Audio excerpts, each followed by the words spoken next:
एक आखिरी section cover करेंगे इस कॉन्वर्सेशन में, जी जूम आउट करके geopolitical lens on this situation. जी इस स्थिति की वजह से यूएसए और ट्रम्प क्या सोच रहे हैं ये बताइए पहले। जी। देखिए, यूएसए ने दशकों तक पाकिस्तान को सपोर्ट किया।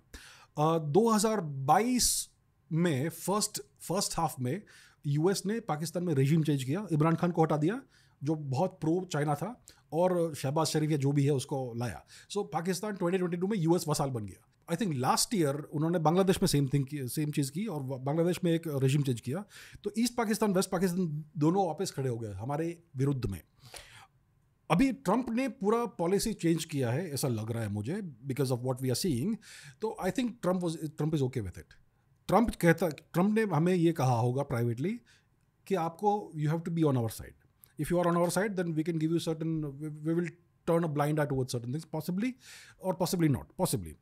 तो आई थिंक अभी भारत और यूएस में कन्वर्जेंस हो रहा है and Trump is okay with some kind of action against Pakistan ऐसा। और अभी ब्रॉडर कॉन्टेक्स्ट ये है कि यूएस और चाइना के बीच में कोल्ड वॉर शुरू हुआ है। ट्रंप ने टैरिफ्स डाले हैं चाइना के ऊपर 145% टैरिफ्स, जिससे और चाइना ने रिस्पॉन्ड किया है, रिटालिएट किया विथ 125% टैरिफ्स और व्हाटएवर, जिससे दोनों डीकपल हो गए। There is no more trade between US and China.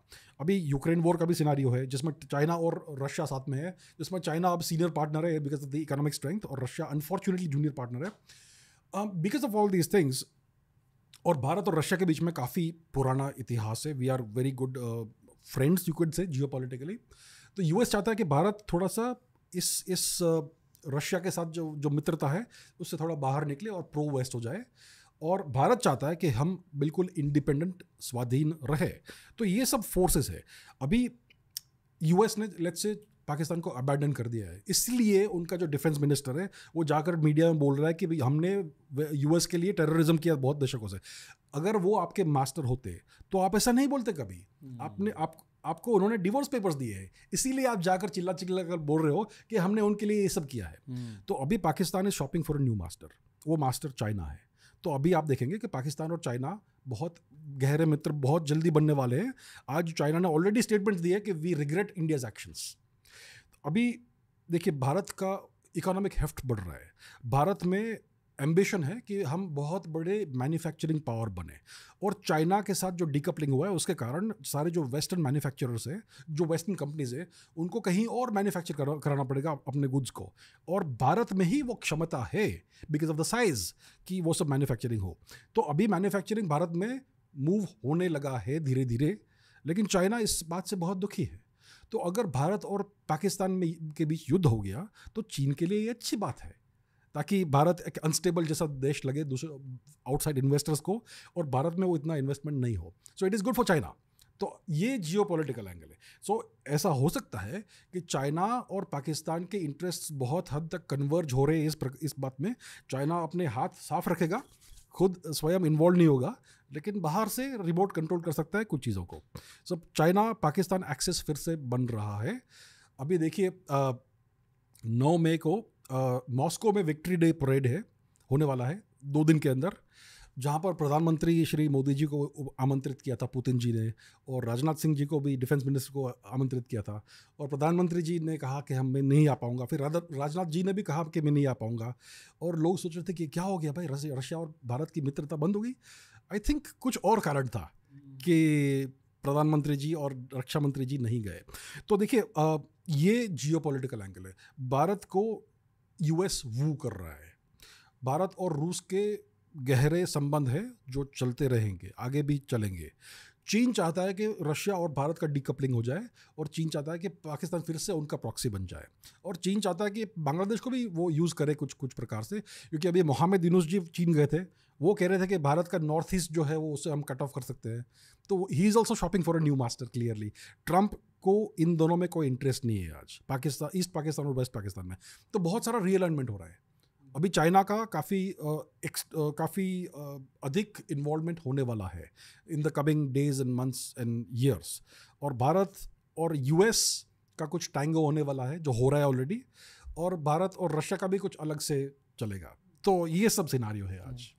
हमारे बीच जितने भी जियोपॉलिटिकल पॉडकास्ट हुए हैं सर, इन सारी चीज़ों के बारे में हमने बात करा है जी ओवर द लास्ट 5 years, जी जो एक्चुअली अब हो रहा है. हम्म पहले तो मैं ये कहना चाहूँगा कि what a decade it's becoming from 2020 onwards. I think जब हमने पहली बार जियोपॉलिटिकल पॉडकास्ट किया था उसमें शायद हमने डिस्कस किया था कि ये जो डेकेड है, दशक है, it is going to be a decade in which years pass in weeks. इतना सारा चेंज इतना रैपिडली होता है. So we are seeing it now. और आपने हमेशा वर्ल्ड के पोल्स के बारे में बात करी है जी फ्रॉम अ जियोपॉलिटिकल पर्सपेक्टिव. जी so it's becoming quite clear कि the world is moving into an America versus China cold war chapter. जी बिल्कुल. ऑब्वियसली ये युद्ध भारत और पाकिस्तान के बीच है for our own local problems. But are we contributing to this cold war between China and America? नहीं, हम कंट्रीब्यूट नहीं कर रहे. इस कोल्ड वॉर को शुरू किया है श्री ट्रम्प ने, and he had a good reason for starting the cold war. क्योंकि चाइना इकोनॉमिकली बहुत बड़ा बन रहा था और एक्चुअली जो ट्रिगर था वो टेक्नोलॉजिकल प्रावस थी चाइना की. क्योंकि देखिए यूएस हमेशा हिस्टोरिकली टेक्नोलॉजिकल पावर हाउस रहा है, और जो भी राष्ट्र टेक्नोलॉजिकली सबसे आगे होता है it is the most powerful nation, क्योंकि टेक्नोलॉजी का मिलिट्री डिमेंशन होता है जो हिडन होता है. अभी चाइना का टेक्नोलॉजिकल एबिलिटी बहुत बढ़ गया है. That is why it is sort of alarm bells in the US. इसलिए वो सेमीकंडक्टर और चिप्स के जो एक्सपोर्ट्स है उसके ऊपर वो पाबंदी लगा रहे हैं एंड ऑल दैट. तो इसके लिए वो डीकपलिंग कर रहे हैं. हमने इसमें कोई कंट्रीब्यूशन नहीं किया है, लेकिन we will have to play some kind of role in this. US कहेगा कि pick a side, you are with them और यू आर विद अस. हम कहेंगे कि we want to play with everybody, we want to be friends with everybody. तो भारत चाहेगा कि ये मल्टीपोलर वर्ल्ड हो, जिसमें शायद एक पोल चाइना और रशिया और ईरान और नॉर्थ कोरिया हो, दूसरा पोल यूएस और सारे वेस्टर्न नेशंस, और maybe Bharat can be, ऐसा हो सकता है कि भारत ग्लोबल साउथ का लीडरशिप लेकर एक तीसरा पोल बनाए. This is multipolarity possibly. That is, ये एक सिनारियो है. या फिर अगर ये जो कोल्ड वॉर बहुत ही इंटेंस हो गया तो शायद भारत को एक साइड पिक करनी पड़ेगी, which could be the US, because हम चाइना के साथ तो रह नहीं सकते, बिकॉज चाइना हमारा शत्रु है. तो भारत ने कंट्रीब्यूशन नहीं किया है इसमें. भारत ने हमेशा कहा है कि भाई we would like to have friendship with everybody. देखिए जब यूक्रेन वॉर हुआ तब ये शुरू हुआ था, polarisation of the world, bipolarisation, और तब हमने मना किया था कि we will not participate in sanctions against Russia. आज हमारा जो डिसीजन था मोदी जी का, और मोदी जी का essentially, it has been vindicated कि that was the right decision. क्योंकि अब यूएस और रशिया वापस बात करने लगे, और ट्रम्प चाहते थे कि भाई रशिया के साथ वो सीज फायर हो जाए, जो यूरोप बीच में आया, and they prevented it from happening. As in आप वो कह रहे हो जहाँ जेलेंस्की को डांटा उन्होंने? देखिए जेलेंस्की को उन्होंने नहीं डांटा, जेलेंस्की ने झगड़ा किया. जेलेंस्की आए एज अ गेस्ट ट्रम्प के वाइट हाउस में, और वहाँ पर उन्होंने झगड़ा शुरू कर दिया.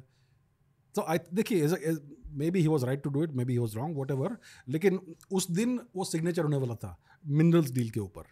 जेलेंस्की ने झगड़ा किया, इसके लिए सिग्नेचर नहीं हुआ, और अभी कुछ महीनों बाद वो मिनरल्स डील साइन हुआ है, और जो टर्म्स ऑफ द डील है they are much more pro Ukraine. So maybe Zelensky was right to do that. लेकिन ट्रम्प चाहते थे कि वो आते ही पुतिन से बात करें, और ट्रम्प और पुतिन डिसाइड करें कि भाई इस वॉर को हमें बंद करना है और यूक्रेन के साथ क्या होगा. और जेलेंस्की बीच में आ गया कि भाई आप ऐसा डिसाइड नहीं करते, मुझे भी करना होगा. तो ट्रम्प चाहते थे कि यूएस और रशिया भी मित्र बन जाए, ताकि चाइना को हम साइडलाइन कर सके. और अभी बीच में यूएस और ईरान के बीच में भी बातचीत चल रही थी. पहली बार आफ्टर द ओबामा एडमिनिस्ट्रेशन कि यूएस और ईरान के बीच में टॉक्स हुए हैं एट अ हाई लेवल, वो भी नहीं हुआ. सो चाइना और ईरान और रशिया जानते हैं कि आप अगर वेस्ट के साथ मित्रता करोगे वो शॉर्ट लिव्ड मित्रता होगी, and you will pay a price for that because of historical president. हम जानते हैं कि भाई क्या होता है. तो इसलिए you are seeing a bipolarization of the world. पूरा वर्ल्ड स्प्लिट हो रहा है इनटू 2 ब्लॉक्स, और हमें देखना है कि हम इसमें क्या कर सकते हैं. हमारा राष्ट्रहित सर्वोपरि होना चाहिए, और जो पाकिस्तान और भारत के बीच में हो रहा है it is because of historical left over issues. Pakistan एक आर्टिफिशियल नेशन है जो वेस्ट ने खड़ा किया है अपने जियोपॉलिटिकल इंटरेस्ट्स को प्रमोट करने के लिए, और यूके ने किया वो. और यूके 1956 में एक सेकंड रेट वर्ल्ड पावर बन गया आफ्टर द सुएज क्राइसिस, और फिर ट्रांसफर ऑफ पावर हुआ फ्रॉम लंदन टू वाशिंगटन, और फिर यूएस ने बिग डैडी स्टेटस ले लिया पाकिस्तान का. अब हमें ये इंश्योर करना है कि पाकिस्तान का टेम्पररी नेशन स्टेटस ज़्यादा लंबा नहीं चले, मे बी 10 years मैक्सिमम, और पाकिस्तान पीसफुली होपफुली डिसइंटीग्रेट हो जाए. सिंधु देश बनना चाहिए, बलूचिस्तान फ्री होना चाहिए, Khyber Pakhtunkhwa should go back to Afghanistan, और Punjabistan can will deal with it later. 2-3 year timeline? I hope so. I would say maximum 10 years. Use all the levers that you have at your disposal. लेकिन अगर 2-3 साल में होता है तो good.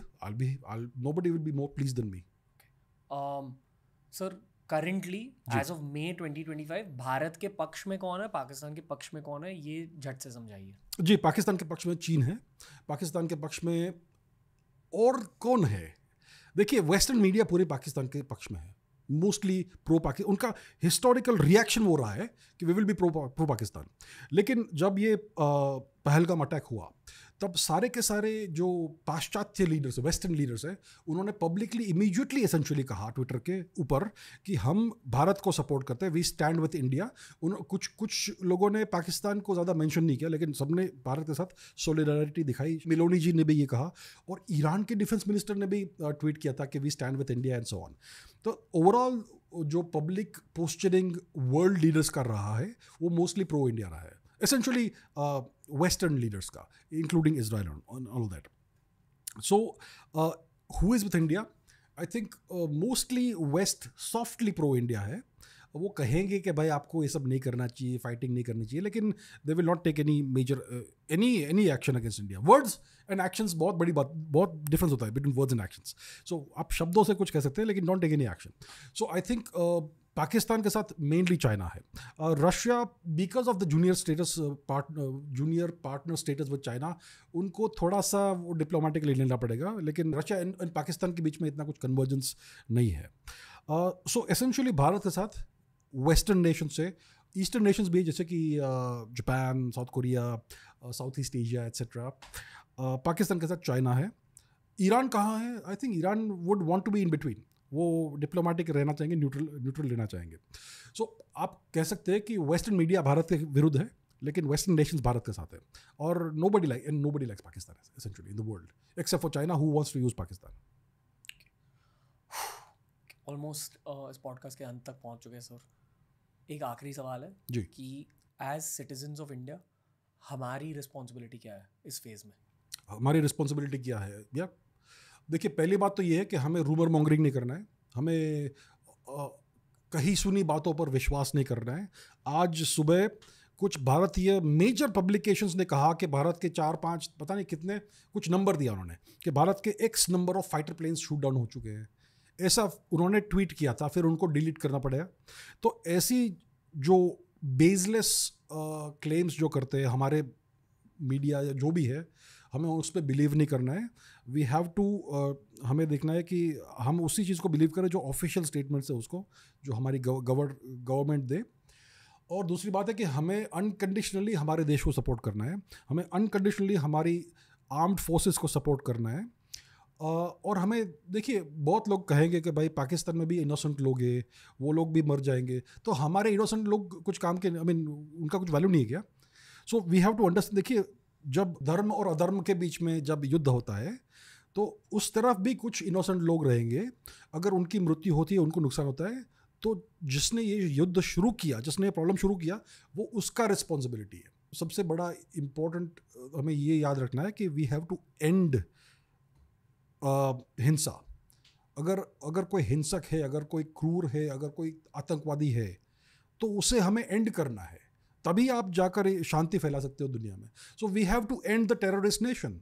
ये it is now proven beyond a doubt कि पाकिस्तान एक टेररिस्ट नेशन है. उनका डीएनए में टेररिज्म है फॉर वॉट एवर रीज़न, और हमें उसे we have to rid the world of this abomination of a nation. और देखिए, हमें ये भी याद करना है कि भाई ये हमारा टेरिटरी है. एंड में बस ये कहना चाहूँगा कि जो पाकिस्तानी सिटीजन्स ये मानते हैं कि उनका मुल्क टेररिज्म के अगेंस्ट है, उन्हें मैं ये कहना चाहूँगा कि ओसामा बिन लादेन अबोटाबाद में मिले थे. बस that's the last statement. That's it. Okay, anything else? नहीं. Victory to India. जय हिंद. जय हिंद.